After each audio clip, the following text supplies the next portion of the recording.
No, I don't particularly want to. Look, I didn't criticize him really before.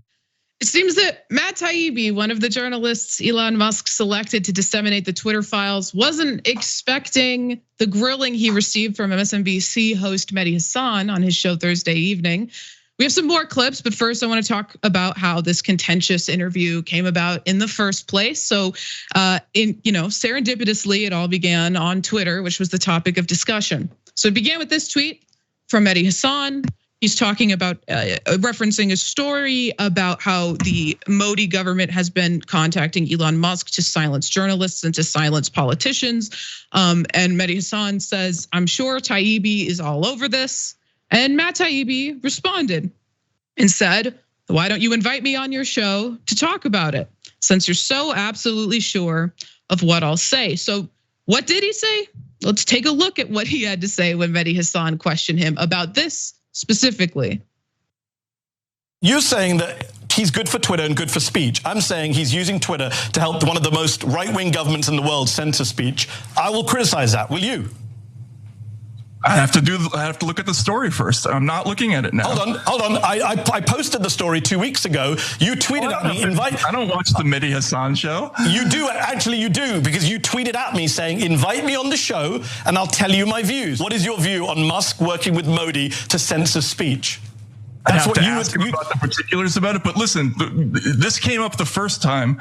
I think it was Twitter Files number 6. As that story came out, you were giving me a hard time about tweeting through it, I think was the quote. Essentially, You said, you don't, so essentially, you're arguing that this information was not in the public interest, that I somehow shouldn't have done this story that I'd worked hard on because Elon Musk tweeted something? You don't think that story was he banned journalists? I think hold on, Matt. If you're doing a story about free speech on Twitter and the head of Twitter bans journalists, yeah, I think most people, by the way, Barry Weiss, your partner in crime on that, your colleague, your reporter, sorry for that euphemism, your reporting colleague, she actually did call him out. So it's weird that Barry Weiss had more integrity on that, some might argue, your critics might say, than you did.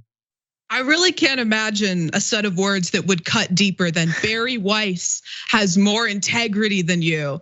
And just the utter embarrassment of Matt Taibbi just throughout the entire segment. He said he wanted to go on, despite asking to go on to talk about that very story.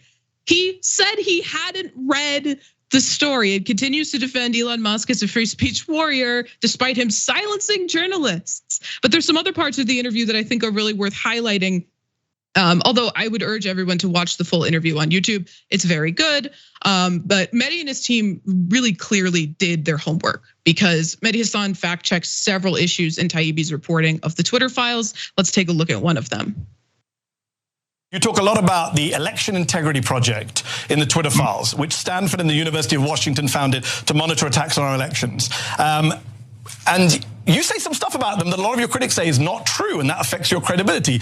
You said the EIP was founded in response to the government dropping its proposal for a disinformation government. Well, there you are, we're quoting you on screen. It wasn't, it was formed 2 years earlier. You suggest it was government funded, even though during the 2020 election that you're covering, it wasn't. You say they labeled 22 million tweets as misinformation in the run up to the 2020 vote. They didn't. They flagged 3,000 election misinformation tweets for labeling, so you were only 21,997,000 off. He just rounded up, just a rounding error.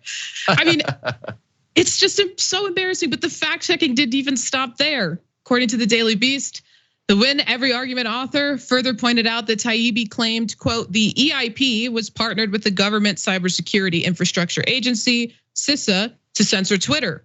But the reporter, meaning Taibbi, mixed up the government agency with the nonprofit firm Center for Internet Security. But I will say, to Matt's credit, he did admit that he made an error when it came to CISA versus CIS. However, he was not willing to back down on his error in the number of tweets that were flagged. In fact, in a slew of, and I'm sure it's happening still as I'm speaking right now, tweets angry tweets in response to this this interview that did not go particularly well for him. He tweeted again, doubling down, maybe at this point quadrupling down on his point that the number of tweets, the 22 million number, was not incorrect. And it prompted Alex Stamos from the EIP to respond to the claim directly. He said Taibbi's claim is false. The core role of the EIP was to document and analyze election misinformation. 22 million is the number we calculated after the election of the number of tweets regarding false claims. And then he links Matt Taibbi the document and says, here is the document. Please read chapter 5. It's, I'm not a journalist, but I can understand wanting to defend your work and, maybe not being super excited to have someone fact check you and tell you that your reporting is inaccurate. But I think that Taibbi's response to it is more than that, to the point where he is just, as I said, like quadrupling down on things that were just proven to be blatantly false. And I think that there really could be important information to come out in the Twitter files if it was not handled in the manner that it was. I think that this interview honestly raises questions about all of the reporting from the Twitter files, coming from Matt Taibbi.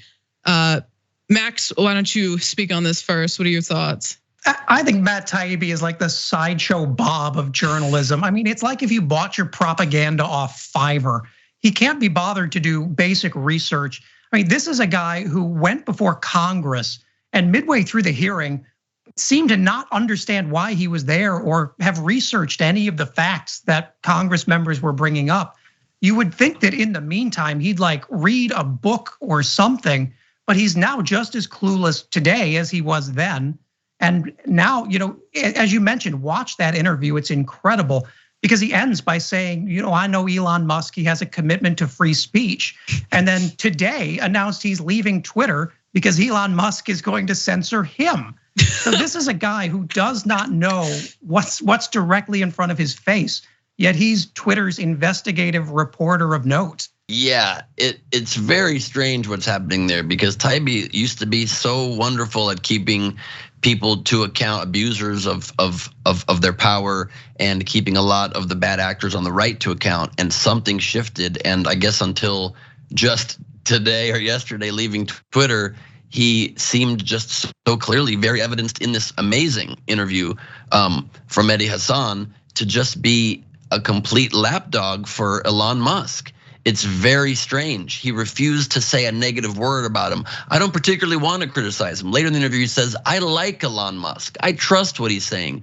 Great words to say if you're his brother, maybe, or his significant other, not if you're a journalist trying to discern one way or the other whether the information you're being given is accurate or filtered BS to push a particular agenda that Elon Musk wanted to settle scores of him thinking that Twitter himself was this place that was censoring conservatives in a completely unfettered way, when in fact Hasan kept proving over and over again that all they were doing was fielding requests from not even the government, oftentimes from the Biden campaign, for example, saying this is an unapproved revenge porn, basically nude image of my son. Maybe could you take it down? And they agreed to take that down, and only took down 38 and some change % of the request that they received, which does not make them an unfettered government sycophant and in bed with them. But in fact, the accusation that Taibbi seems to not know about, even though he does know about it, Twitter today under Musk is working with the Indian government to silence critics and to flag legitimate concerns and criticisms of the government and taking that down and censoring it.